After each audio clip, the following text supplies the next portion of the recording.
Welcome to அன்னை சமையல். Coil தேங்காய் எண்ணெய் ஊற்றிருக்கேன். சிறிதளவு காயப்பொடி,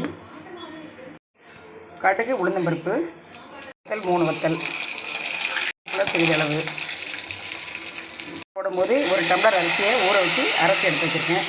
கலந்துக்கலாம். இடணும் ஈவினிங் ஸ்நாக்ஸாக செய்ய போகிறேன். இதில் உப்பு போட்டே அரைச்சிட்டேன்னா சிறிதளவு உப்பு போட்டு தோசைக்கு அரைக்கும் போது வலிச்சிட்டு கொஞ்சம் மாவு இருக்கும் போது கொஞ்சம் உப்பு கலந்து எடுத்து வச்சிட்டேன்.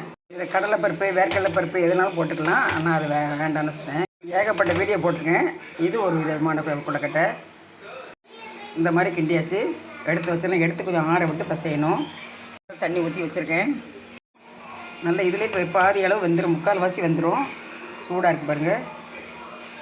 வச்சுருக்கேன், அதை கலந்துக்கலாம்.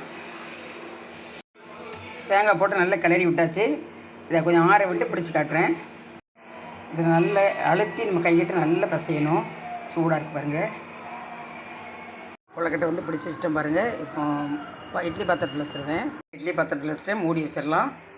ஈவினிங் ஸ்நாக்ஸாக கொடுங்க. இது உடம்புக்கு நல்லது. எண்ணெய் சேர்க்காமல் கொடுக்கறதுனால ரொம்ப நல்லது. இந்த மாதிரி செஞ்சு கொடுக்கலாம். வச்சு எடுத்துடலாம். இதே மாதிரி செஞ்சு பாருங்கள். லைக் பண்ணுங்கள், ஷேர் பண்ணுங்கள், சப்ஸ்கிரைப் பண்ணுங்கள், பெல் பட்டனை கிளிக் பண்ணுங்கள். ஃபுல் வீடியோ பாருங்கள். ஏகப்பட்ட வீடியோ போட்டிருக்கேன். கொழுக்கட்டையிலே விதவிதமான கொழுக்கட்டைகள் போட்டிருக்கேன். பார்த்துக்கலாம்.